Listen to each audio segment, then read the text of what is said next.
안녕하세요. DJ 라니입니다. 오늘의 사연 시작해 보겠습니다. 안녕하세요. 우선 제가 가슴 깊은 곳에 새기고 살아가는 격언 하나를 소개할게요. 가장 큰 용기는 상처를 인정하는 데서 비롯된다. 혹시 들어보신 적 있나요? 사실 저는 예기치 못한 사건 앞에서 마음이 산산조각나는 경험을 했습니다. 솔직히 어디 꺼내기 힘들 정도로 마음이 아팠죠. 가끔씩은 제 인생에서 벌어진 일이 아니라고 외면하고 싶기도 했어요. 하지만 다시 일어나려면 현실을 받아들여야 하더라고요. 덕분에 이제는 씻은 듯이 나았다고 생각해요. 만약 저랑 같은 경험을 해보신 분이 있다면 용기를 드리고 싶네요. 지금부터 시작해 볼게요. 저는 30대 후반으로 엄마를 이 세상에서 가장 존경하는 여자입니다. 누군간 그냥 하는 말 아니냐고 웃으며 넘기기도 하던데요. 맹세코 저는 단 하나의 거짓 없이 하는 말이에요. 그리고 또 어떤 사람은 제가 엄마를 존경하는 여자라고 하면 현모양처가 꿈인 줄 알더라고요. 하지만 그건 제가 어떤 성장 과정을 거쳤는지 잘 모르기 때문에 하는 오해라고 생각합니다. 사실 저는 어릴 때 엄마랑 그다지 가깝지 않았거든요. 어제 나는 엄마랑 같이 빵 만들면서 놀았다? 다음번엔 같이 쿠키 만들기로 했어. 만약 내가 하고 싶은 게 있으면 다 같이 해줄 테니 말만 하라고 하셨거든. 너무 기대돼서 잠이 안 오는 거 있지? 난 엄마가 자전거 가르쳐 주신다고 했어. 사실 아직 무섭긴 한데 엄마가 뒤에서 밀어주시니까 괜찮을 것 같아. 수림이 너는? 왜 항상 우리가 집에 가서 뭐 했는지 이야기 나누면 별말 없이 서 있어? 당연히 별말 없이 서 있을 수밖에 없었습니다. 일부러 친구들에게 제가 어떻게 지내는지 알려주기 싫었던 게 아니에요. 딱히 할 수 있는 말이 없었기 때문에 가만히 있었던 거죠. 왜냐하면 엄마는 다른 친구들의 엄마와 달리 집안일보다 바깥일에 충실하신 분이었거든요. 사실 엄마는 직업이 경찰이었기 때문에 가정보다 시민을 수호하는 느낌이었습니다. 약간 여장부 스타일이었다고 하면 자연스럽게 상상하실 수 있을 거예요. 솔직히 어린 마음에 이런 엄마한테 서운한 감정을 가질 수밖에 없었어요. 분명 아빠는 맞벌이임에도 불구하고 꼬박꼬박 귀가하셨으니까요. 아빠, 오늘도 엄마는 밤늦게까지 집에 안 오시는 거예요? 세상에 엄마만 일하는 것도 아닌데 왜 항상 저 보러 안 돌아오세요? 사실은 엄마가 저를 별로 안 보고 싶어 하시는 거죠? 차라리 솔직하게 말해주세요. 그럴 리가. 아빠한테 항상 수림이 잘 있냐고 물어보는 사람이 바로 네 엄마야. 너무 바빠서 어쩔 수 없이 집에 들어오지 못하는 거라서 그래. 그래도 엄마는 수림이가 안전하게 지낼 수 있도록 노력하고 있어. 만약 가끔 마주하는 시간이라도 엄마가 다정하게 대해주셨다면 조금은 제 생각이 달랐을지도 모릅니다. 하지만 엄마는 저에게 눈길도 주지 않고 바로 옷부터 갈아입으셨고요. 분명 제가 두 팔 벌려 안아달라고 하는데도 손부터 씻겠다고 하셨어요.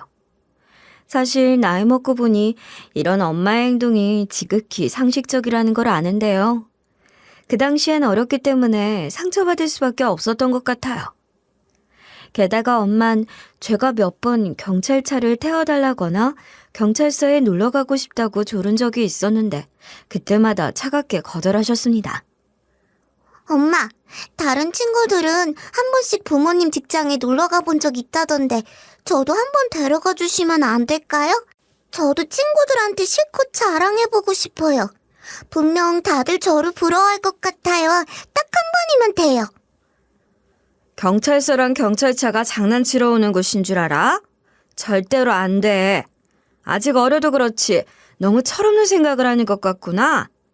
다음부턴 이런 부탁하지 않았으면 좋겠다. 어차피 내 대답은 달라지지 않을 거니까. 이로 인해 저는 남들과 달리 엄마보다 아빠랑 더 친밀한 딸이었습니다. 가끔은 울적할 때면 아빠랑 함께 부엌에서 라면을 끓여 먹으며 수다를 떨었고요.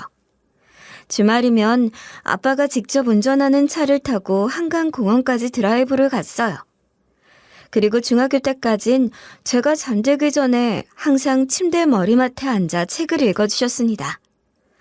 꼭 흥미로운 내용이 아니더라도 아빠의 부드러운 목소리를 들으며 편안하게 잠들었던 기억이 나네요.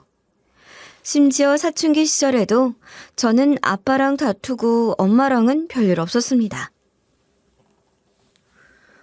너 왜 그렇게 말을 안 들어? 나중에 후회할 수도 있으니까 아빠가 걱정하는 거라고. 지금 내가 나 좋으라고 너한테 잔소리하는 것 같아? 절대로 그렇지 않으니까 아빠 말 좀 귀 기울여 좀 들어라. 이게 다 너보다 인생 선배로서 하는 말이라고. 아니, 저만 이렇게 놀러 다니는 거 아니라니까요? 이 나이에 어떻게 공부만 하고 돌아다녀요? 가끔씩은 친구들이랑 놀러도 다녀야 동기부여가 되는 거죠. 이번에 성적 떨어졌다고 그러시나 본데 금방 올리면 되잖아요. 사실 엄마랑 크게 부딪히지 않았던 건 우리의 관계가 평화로웠다기보다는 너무 어색하니까 딱히 부딪힐 일도 없었던 겁니다. 심지어 엄만 저한테 바라는 것도 딱히 없으시더라고요. 원래 성적이 떨어지면 부모가 잔소리하잖아요. 특히 우리 아빠는 평소에는 온화하시다가 성적이 떨어지면 걱정을 많이 하셨단 말이에요. 그런데 이런 상황에서도 엄마는 그저 침착하시더라고요. 수림이 쟤 성적이 이번에도 떨어졌는데 아무런 생각이 없어 보여서 걱정이야. 아무리 세상에 즐거운 게 많아도 학생의 본분은 공부잖아. 도대체 언제쯤 정신을 차릴지 모르겠어. 어디 한번 당신이 따끔하게 말해줘봐. 이제 내 말은 안 들어. 나는 수림이가 꼭 공부를 잘해야 한다고 생각하지 않는데? 그냥 지금처럼만 건강하게 자라면 그만이지 뭐. 어차피 우리가 잔소리해봐야 본인이 내키지 않으면 소용없어. 일단 안전하게만 돌아다니라고 해. 솔직히 제가 느끼기엔 그냥 엄마가 저한테 무관심한 거면서 포장하려고 하는 말 같았습니다. 누군간 잔소리 듣지 않았으니 된 거 아니냐고 할 수도 있지만 저는 속상하더라고요. 그런데 이런 제 생각이 완전히 뒤집어지는 사건이 발생하게 됐어요. 글쎄, 저 혼자 집에서 뒹굴거리고 있었는데요. 바깥에서 택배가 왔다며 문을 열어달라는 소리가 들리더라고요. 원래 우리 집은 코로나 시국 전부터 택배를 직접 수령하지 않고 집 앞에 두고 가라고 하는 편이었습니다. 아무래도 뭔가 이상하다는 생각을 할 수밖에 없었죠. 그래서 저는 그냥 집 앞에 두고 가라고 대답했어요. 아저씨, 지금 택배를 수령할 수 있는 상황이 아니에요. 그냥 집 앞에 두고 가시면 알아서 가져갈게요. 만약 분실되더라도 아저씨 탓하지 않을 테니 걱정하지 마세요. 원래 저희 집은 이렇게 하거든요. 아니요. 무조건 얼굴 확인하고 전달드려야 합니다. 이거 보통 물건이 아니라서 그냥 집 앞에 놔두긴 곤란해요. 얼른 문 좀 열어주세요. 그냥 택배만 드리면 되는 건데 왜 안 열어주시는 거죠? 저 빨리 일 가야 돼요. 아니, 두고 가라고 하면 택배기사 입장에선 오히려 편안하지 않나요? 도대체 왜 고집을 부리면서 버티고 있는지 모르겠더라고요. 심지어 빨리 열어달라면서 문을 발로 차고 성질까지 냈습니다.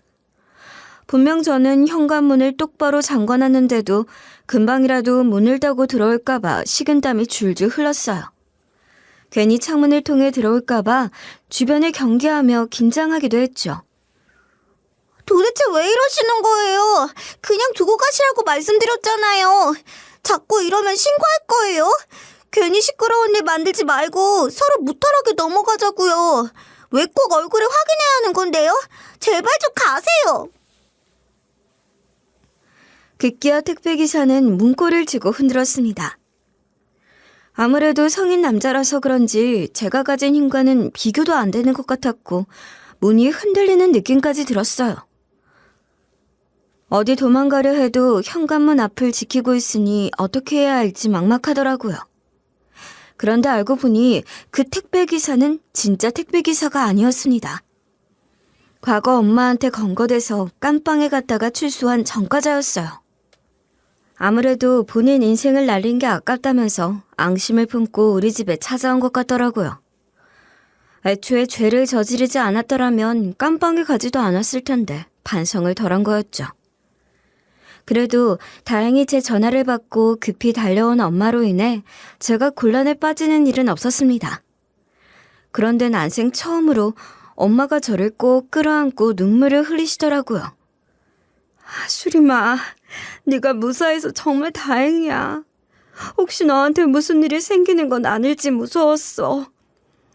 아무리 세상에 온갖 범죄자를 다 잡아도 너한테 안 좋은 일이 생기면 다 무슨 소용이겠니? 무사해줘서 고맙다.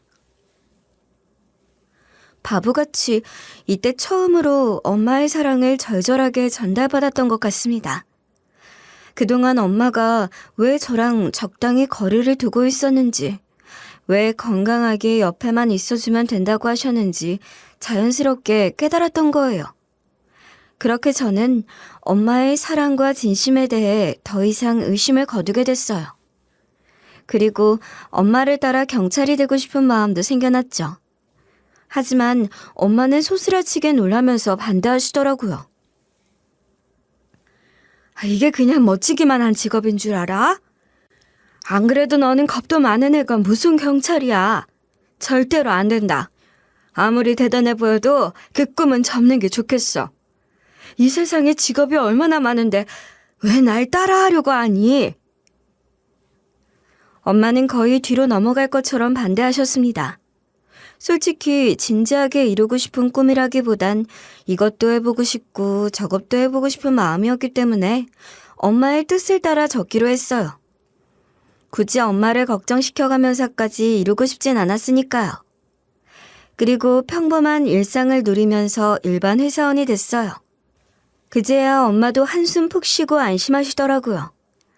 아무래도 제가 변덕을 부려 다시 경찰이 되겠다고 할까봐 걱정하셨나 봐요. 하지만 저는 시간이 갈수록 엄마니까 가능했던 거라고 깨달았습니다. 뭔가 저는 민중의 지팡이가 될 만큼 큰 그릇은 아닌 것 같다고 스스로 생각했거든요. 그렇게 저는 연애하기도 하고 이별하기도 하며 평범한 또래 여자들처럼 살았어요. 어쩔 땐 문자 한 통에도 잔뜩 설레서 잠을 설치기도 했고요. 어쩔 때는 잠깐 만났음에도 훅폭풍이 커서 얼굴이 퉁퉁 부을 정도로 울기도 했습니다. 하지만 이런 과정들을 거치면서도 결혼이 간절하진 않더라고요. 수림 씨는 딱히 결혼 생각이 없는 것 같네? 보통 이 나이에 애인하고 헤어지고 나면 쥐잡듯이 소개팅 시켜달라고 하는데 일부러 연애만 하고 사는 거야? 아니면 느낌이 오는 남자가 따로는 없는 건가? 그냥 아무런 생각이 없어요. 애초에 결혼이 뭐가 특별한 건지도 잘 모르겠고요. 일단은 연애만 해도 충분히 행복해서 그런 것 같아요. 지금보다 시간이 더 지나면 저도 생각이 달라지지 않을까요? 아직은 혼자가 편하긴 해요. 사실 우리 부모님이 서로 애정 표현이 적극적인 분들은 아니셨기 때문에 저는 결혼에 대한 로망이 따로 없었습니다. 가끔씩 친구들이 신혼을 꿈꾸며 알콩달콩 간지러운 이야기를 늘어놓아도 현실적이지 않다고 생각했어요. 하지만 제가 30대를 넘어가면서 부모님이 걱정하기 시작하시더라고요. 요즘은 누구 만나는 남자 없어? 원래 너 매년 이맘때 항상 옆구리 시렵다고 연애했잖아. 괜히 이거 싫다 저거 싫다 하면서 가릴 생각하지 말고 어디 모난 고만 없으면 데려와 봐라. 어?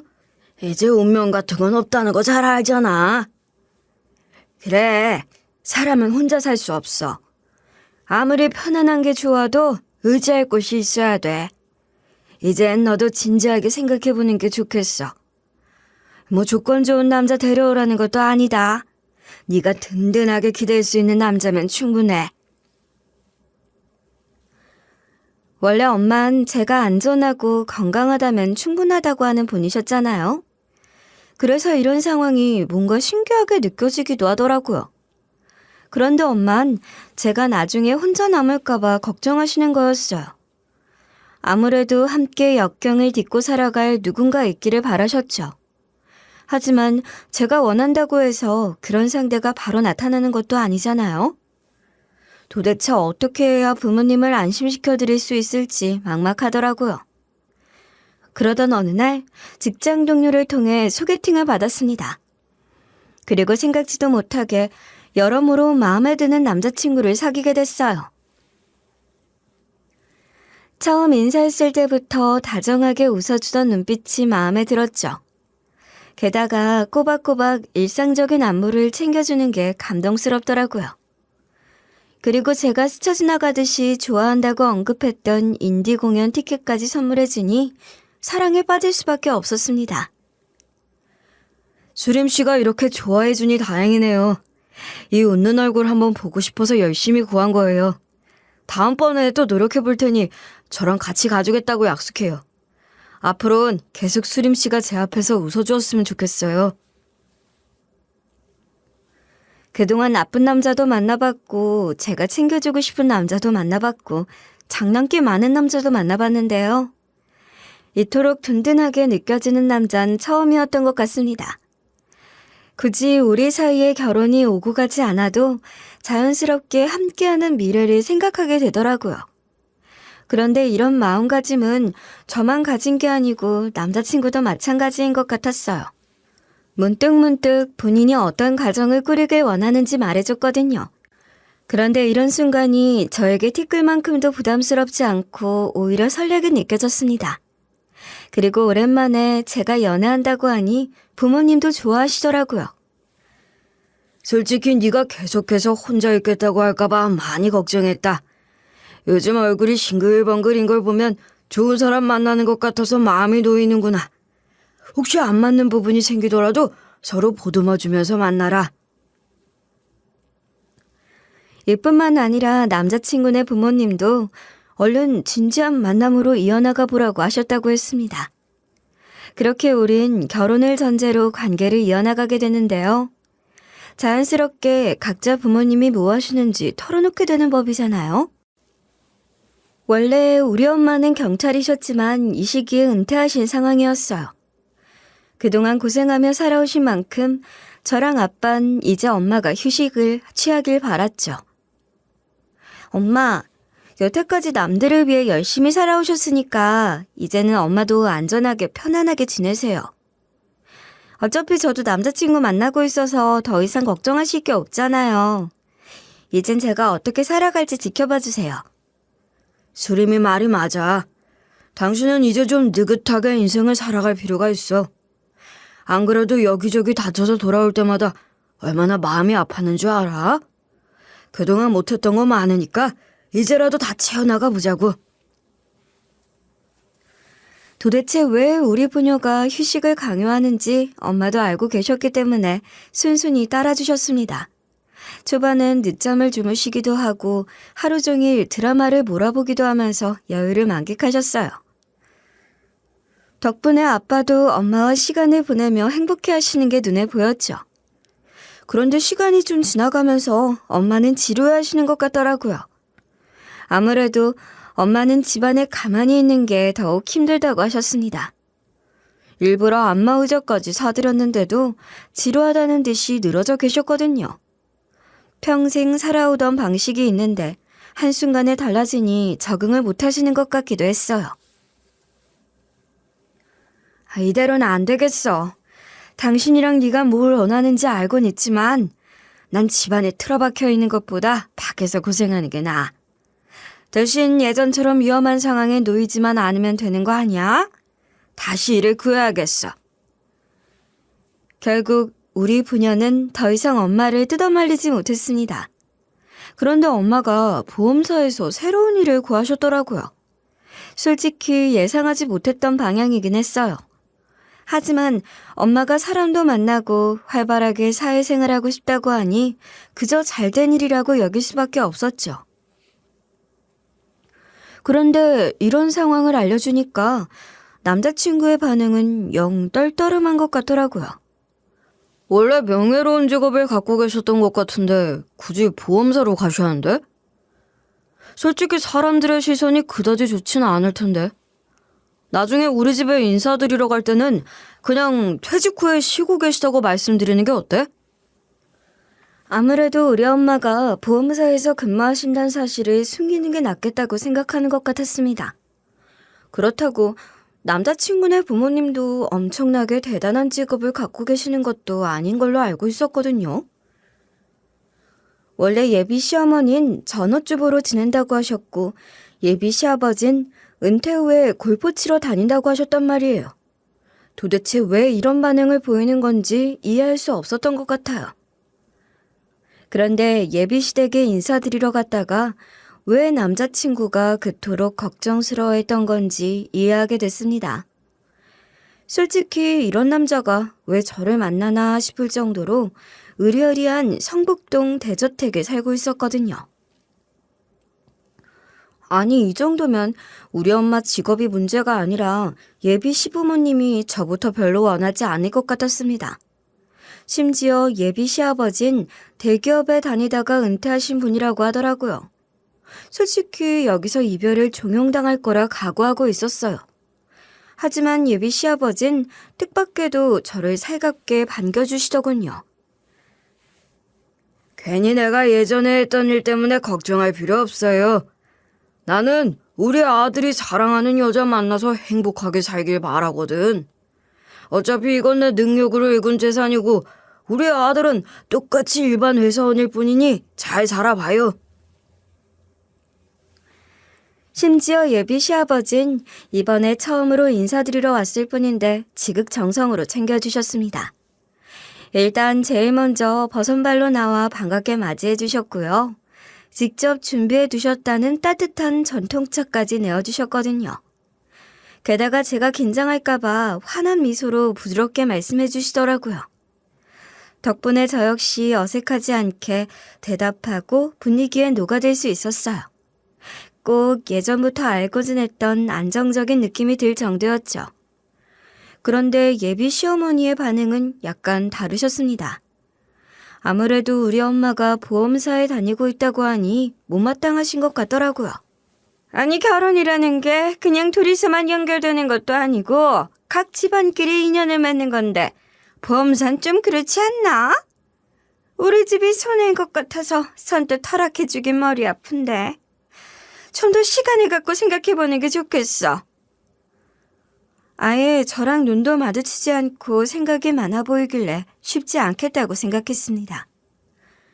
원래 드라마를 봐도 시어머니가 호락호락하지 않으면 순조롭게 흘러가지 않잖아요.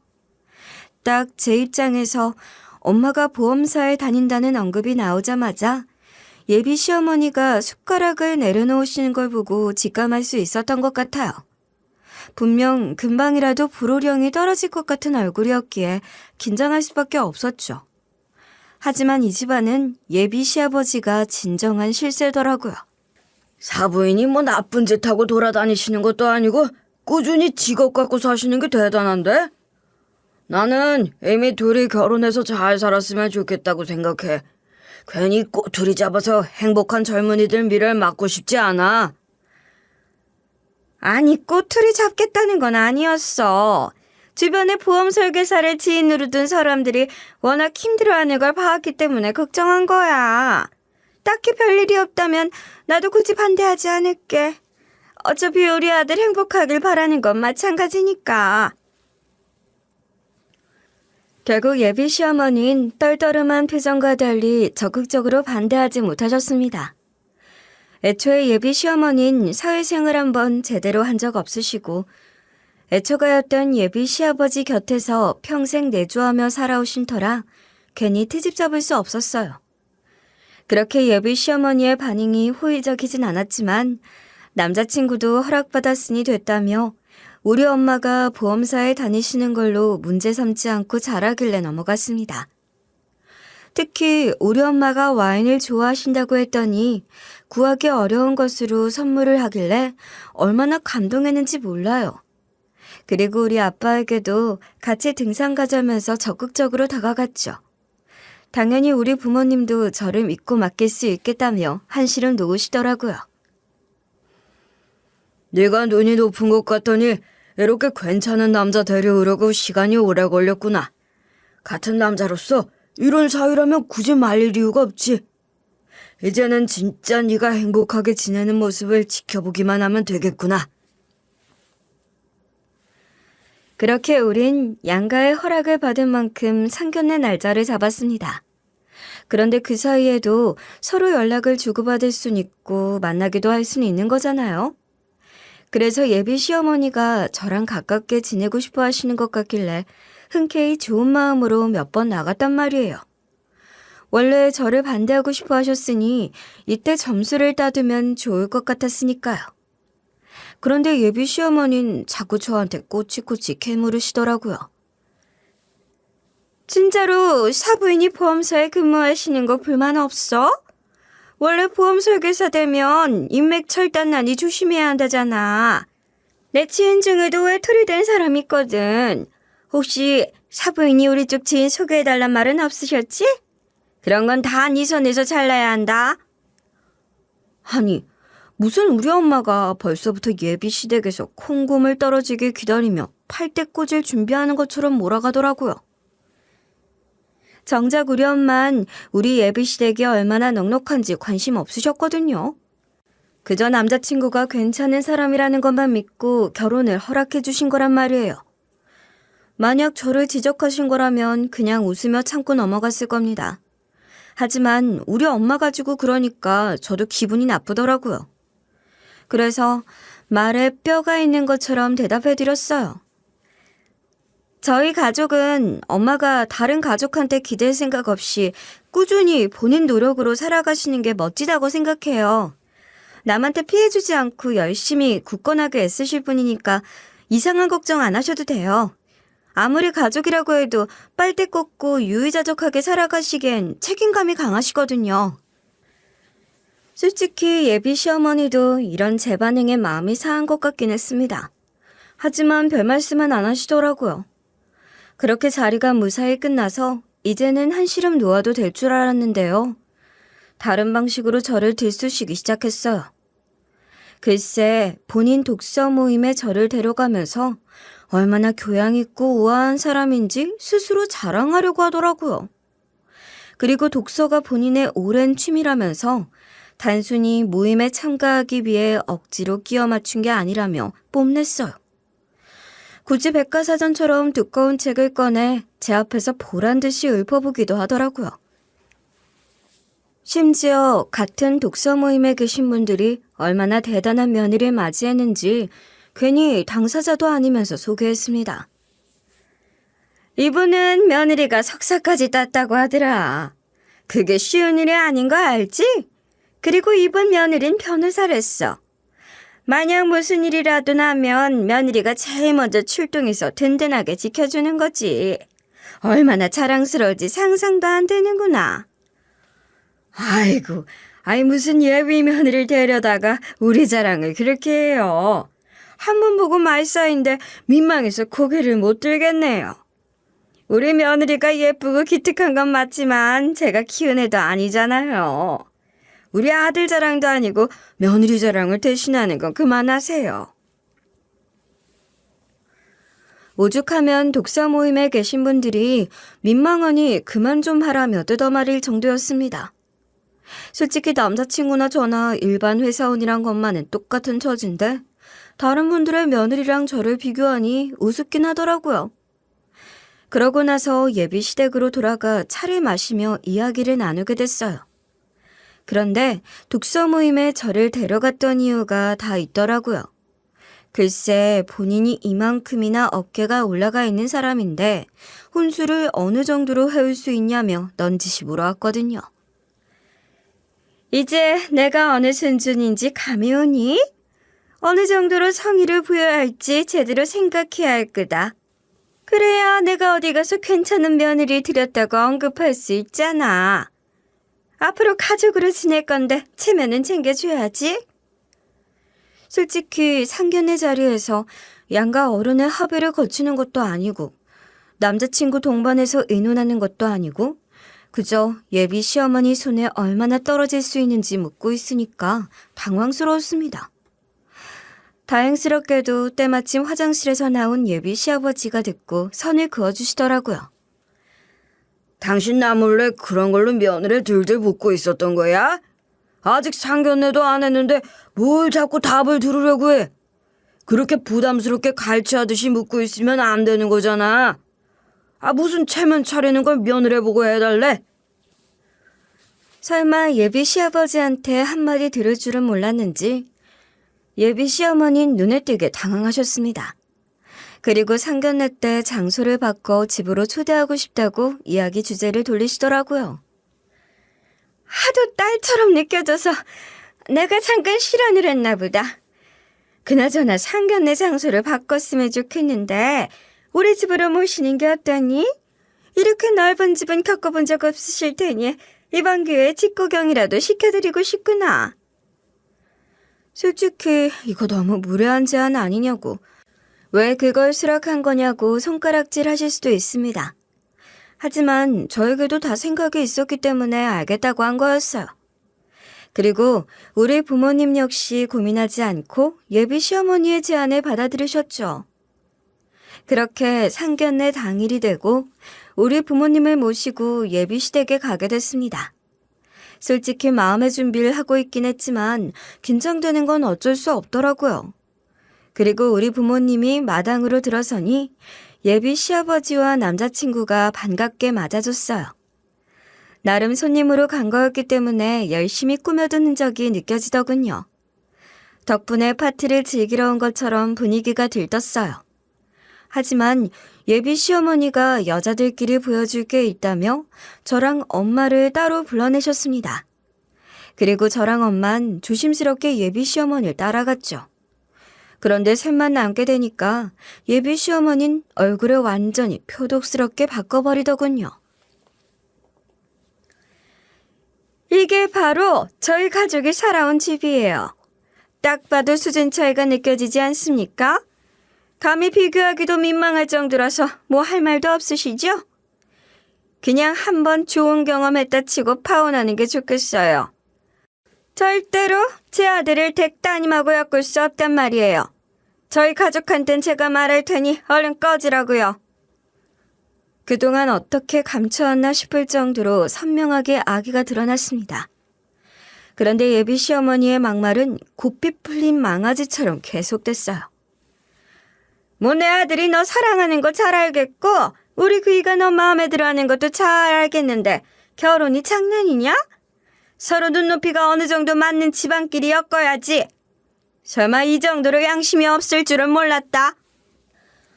진작 그렇게 말씀하시지. 왜 이제 와서 우리 엄마 불러다 그런 막말을 하시는 거예요? 왜요? 가족들 앞에선 이런 속마음 드러내기 싫으셨어요?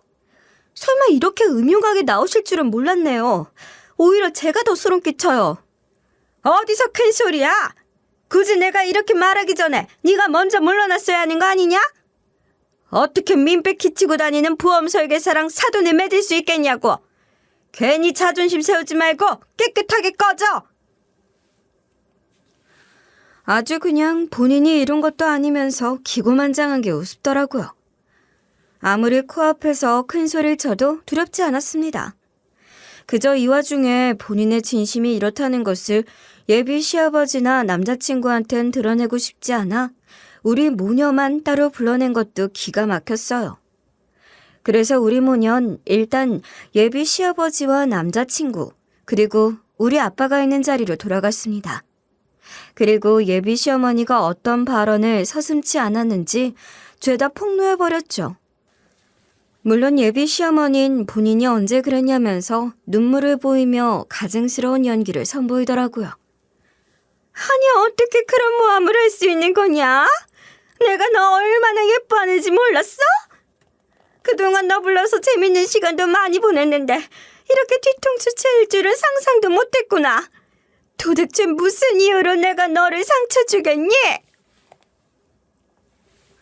솔직히 등 뒤로 소름이 다 끼칠 정도로 태연하게 서러운 척 하더라고요. 당연히 남자 셋 역시 이 갑작스러운 상황에 혼란스러워 보였죠. 하지만 제가 고대하던 순간은 이제부터 시작이었습니다.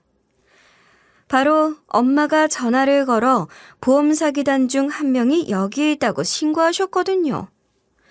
이때 엄마의 통화를 듣고 있던 예비 시어머니의 표정이 어떻게 사색이 되고 무너져 내렸는지 직접 보여드릴 수 없어 아쉽네요.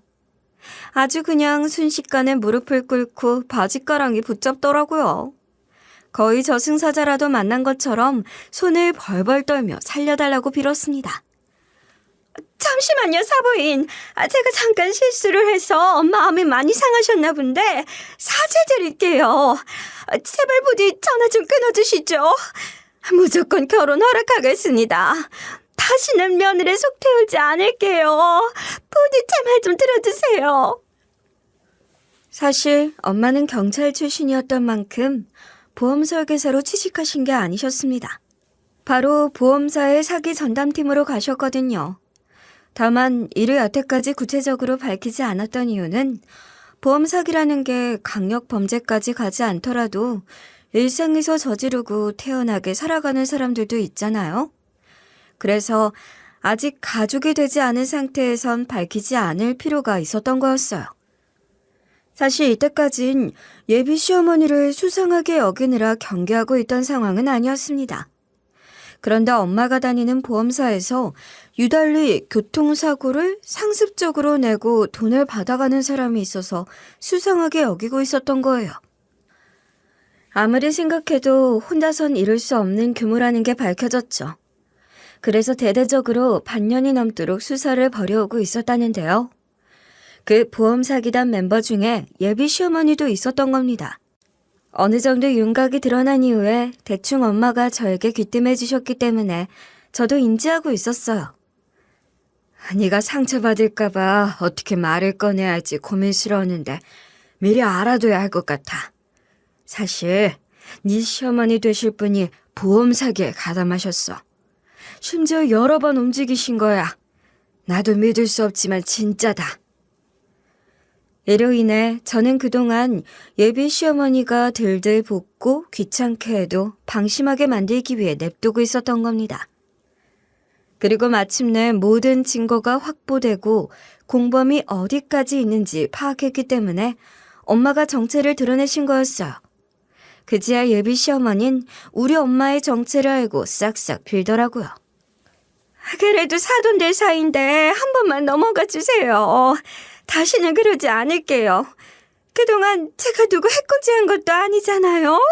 어차피 피해자가 없는 일이고 다 짜고 친 건데 상관없는 거 아닌가요? 이보세요. 아무리 세상 물정 몰라도 그런 식의 변명에 들먹힐 거라 생각합니까? 애초에 보험사가 지급한 돈은 뭐 기부금이에요? 무슨 피해자가 없다는 소리를 하세요? 그쪽 같은 사람 때문에 정작 도움이 필요한 사람들이 막막해지는 법이라고요. 아직도 제대로 반성하긴커녕 헛다리 짚는 소리나 늘어놓고 있는 꼬락선을 보니 한숨밖에 안 나왔습니다. 그리고 예비 시아버지와 남자친구도 도대체 왜 그런 짓을 벌인 거냐며 분노하더라고요. 사실 예비 시어머니는 대저택에 살고 있는 만큼 굳이 돈이 크게 나갈 이유가 없잖아요. 게다가 예비 시아버지 말씀으론 그동안 내조에 힘썼기 때문에 이 대저택 명의도 예비 시어머니 몫으로 해줬다고 하더라고요. 어머니가 왜 보험 사기에 가담을 해요? 도대체 돈 쓸 곳이 어디 있는데요? 어차피 외출해봤자 독서 모임 같은 곳에 가시는 거 아니었어요? 솔직하게 말씀 좀 해주세요. 어디 약점이라도 잡혀서 어쩔 수 없이 같이 하신 거예요? 내가 당신 때문에 못 살아. 그냥 집에 얌전히 있어주면 안 되는 거였어? 어떻게 겁도 없이 이런 짓을 벌이는데? 차라리 나한테 돈이 필요하다고 하면 됐잖아. 도대체 어디에 썼길래 우리한테 다 비밀로 한 거냐고. 그렇게 남자친구와 예비 시아버진 이 말도 안 되는 상황에 분통을 터뜨리며 언성을 높이고 있었는데요. 대저택 이야기가 나오자마자 예비 시어머니의 얼굴이 일그러지더니 통곡하기 시작했습니다. 글쎄 예비 시어머니가 도박에 빠져 빚을 지는 바람에 예비 시아버지 몰래 월세로 돌렸다고 하더라고요. 처음엔 그저 집안에만 있으니 아무것도 스스로 결정하지 못하는 것 같아서 자존심이 상했다고 해요. 그런데 오래된 친구 하나가 그냥 딱 한 번만 즐겨보자며 꼬셔서 데려간 거예요. 당연히 애비 시어머니도 초반에는 겁이 나서 거절했지만 마음대로 사용할 수 있는 용돈벌이에 딱이라길래 홀리듯이 따라간 거죠. 그런데 한두 번 갔을 때는 운이 좋았던 건지 꽤 괜찮은 수익을 벌어들였다고 했습니다. 그리고 주변에선 아무래도 재능이 있는 거 아니냐면서 치켜 세워줬다고 하더라고요. 하지만 거만해진 마음으로 여러 번 가다 보니 조금이라도 얻기는커녕 어마어마하게 잃었다고 했어요. 아무래도 정해진 판에 덫처럼 걸려버리고 만 거죠. 사실 이때라도 예비 시어머니는 가족들에게 실토하고 도와달라고 요청했어야 합니다. 하지만 본인이 수익을 냈던 경험이 있잖아요. 게다가 가족들에게 왜 그랬냐고 타박을 들을 게 분명하니 용기가 나지 않았던 거예요. 그래서 재기해보겠다는 마음으로 계속해서 도박에 빠져들었다고 하더라고요. 결국 감당할 수 없는 빚을 지게 됐고 대저택까지 월세로 돌린 다음에 보험 사기를 통해 몰래 구멍을 채운 거였어요. 당연히 예비 시아버지와 남자친구는 뒤로 넘어갈 지경이었습니다. 아니, 이 집이 어떤 집인데 당신 마음대로 월세로 돌렸다는 거야? 그렇게 큰일을 벌일 거면 다 말을 했어야지. 이제 우리 가족 다 어떻게 하라고. 아무리 내가 명의를 당신한테 줬다고 해도 너무하잖아. 정말 오만정이 다 떨어진다. 그렇게까지 예비 시아버지와 남자친구가 싸늘한 표정을 짓는 건 처음이었습니다. 그리고 예비 시어머니 역시 마찬가지로 느낀 것 같았어요. 왜냐하면 예비 시아버지와 남자친구의 얼굴이 굳어지자마자 창백하게 질려버렸으니까요. 아무래도 본인 앞에 찾아온 미래를 직감한 것 같았죠. 사람이라면 누구나 살아가면서 실수할 수 있는 거 아니야? 가족이라면 그 실수를 포용해주고 덮어줘야 하는 거잖아. 제발 나 좀 도와줘. 이대로 감방 가면 어떡해? 나 너무 무섭단 말이야. 그동안 온 실 속에 화투처럼 살아온 거 알잖아. 제발 외면하지 말아줘. 아무리 예비 시어머니가 눈물 젖은 얼굴로 도와달라고 호소해도 소용없었습니다. 결국 예비 시어머니는 경찰에 체포돼서 질질 끌려가고 말았어요. 그리고 예비 시어머니는 도박부터 보험 사기까지 가담했기 때문에 징역형을 선고받고 말았습니다. 물론 여기서 그치지 않고 보험사에서 손해배상 청구까지 받았어요. 물론 예비 시아버지랑도 이혼하셨고요. 괜히 동정심 때문에 내 남은 인생까지 말아먹을 순 없지. 이미 우리 몰래 집까지 넘긴 거부터 먼저 배신한 거잖아.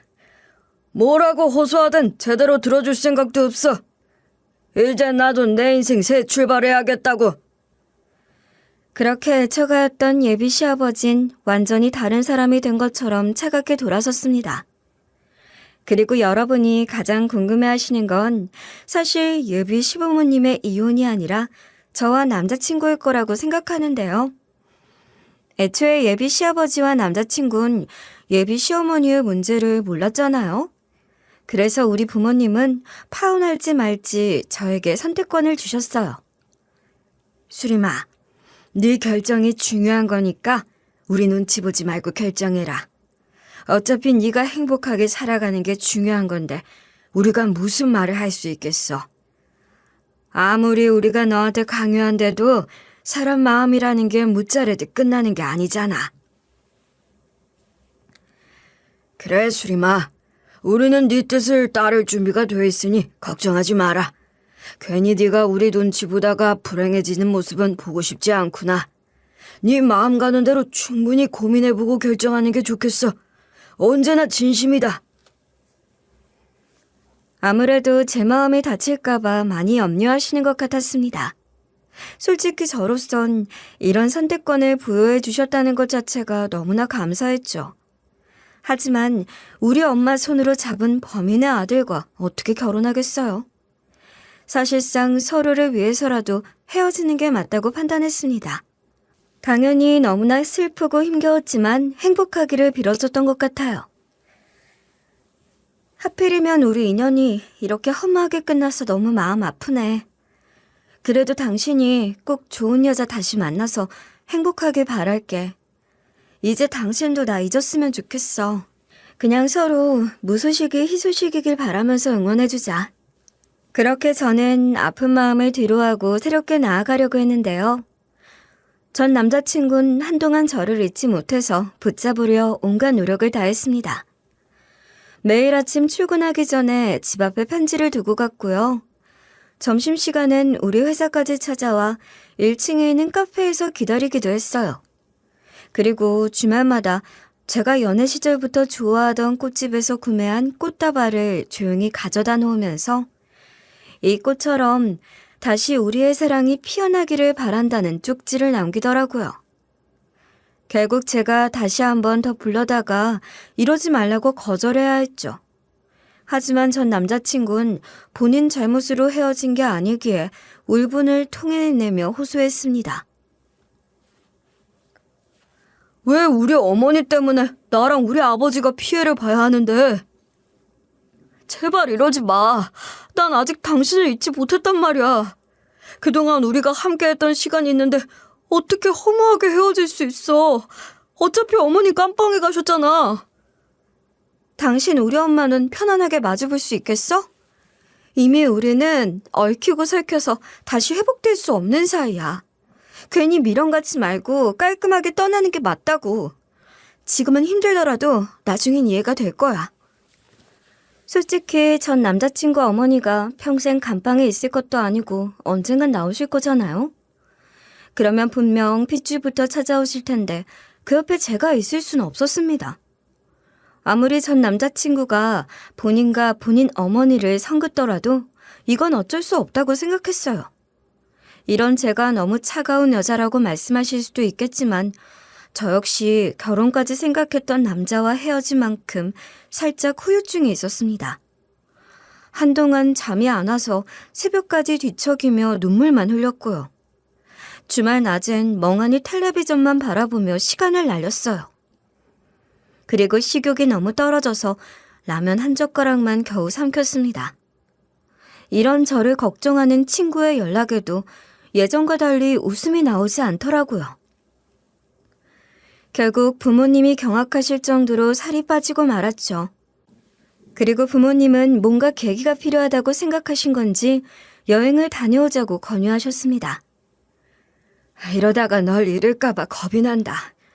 우리 가족 다 같이 제주도에 다녀오자. 거기서 슬픈 감정 다 두고 오면 좀 나을지도 모르잖아. 뻔히 네가 괴로워하는 게 보이는데 엄마로서 가만히 있을 수 없어서 그래. 솔직히 제주도로 여행을 떠날 때는 그냥 부모님을 안심시키기 위한 목적이 컸는데요. 막상 일상을 잊고 푸른 바다를 보고 있으니 마음이 풀리더라고요. 괜히 어린 시절로 돌아간 것처럼 엄마와 비눗방울 놀이를 하면서 모래사장을 달리기도 했어요. 그리고 아침 일찍 성산 일출봉에 올라 속이 다 풀리도록 소리를 지르기도 했죠. 게다가 흑돼지와 전복, 돌솥밥을 먹으니 다시 입맛이 돌아오는 것 같았습니다. 오랜만에 배부르게 먹는 저를 보면서 부모님도 안심하시더라고요. 그리고 서울로 돌아오기 전에 동백꽃 사이를 걸으며 가족 사진을 찍기도 했어요. 어릴 땐 엄마랑 이런 즐겁고 여유로운 일상을 보내는 게 사치로 느껴졌는데요. 이제라도 만끽할 수 있어서 행복하더라고요. 이렇게 좋은 걸 이제야 하게 돼서 미안하다. 진작 너 어릴 때도 데리고 다녔으면 추억도 많이 쌓고 즐거웠을 텐데. 그래도 아직 늦은 거 아니니까 우리 다음번에 또 오자. 네 아빠도 행복해하는 거 보니까 좋다. 그렇게 우리 세 가족이서 또 가족여행을 가기로 손가락 걸고 약속했습니다. 그리고 저는 일상적으로 큰 비중을 차지하던 사람과 헤어졌기 때문에 일에 미쳐 살았거든요. 꼭 회사 일이 제 인생의 전부가 된 것처럼 제일 먼저 출근하고 제일 늦게까지 일했단 말이에요. 심지어 점심시간엔 책상 앞에 간단한 샐러드로 때우면서 매일 확인에 매달렸죠. 그리고 중요한 프로젝트 발표를 앞두곤 잠자는 시간까지 줄여가며 대본을 완성했습니다. 덕분에 성공적으로 눈에 띄는 성과를 선보일 수 있었기 때문에 승진 기회를 잡을 수 있었어요. 아무도 저의 승진에 태클 걸지 않고 축하해 주더라고요. 아무래도 제가 그럴 만한 자격이 있다고 인정받은 것 같아서 기뻤습니다. 그리고 이로 인해 주변에서 선자리도 제의가 많이 들어왔어요. 하지만 저는 일단 저를 위해 살고 싶은 마음이 크기 때문에 전부 거절해버렸죠. 물론 이런 저의 마음을 부모님도 헤아려 주시고 격려해 주시더라고요. 수림아, 네 인생이니까 네 선택에 오라. 괜히 우리의 기대를 충족시키기 위해 얽매일 필요 없다. 지금 네가 최선을 다하고 싶은 것에 집중하면 돼. 그냥 네가 너로서 당당하게 살아가는 모습을 보고 싶어. 이렇게 저는 과거의 상처를 딛고 성공적으로 새 출발을 마쳤습니다.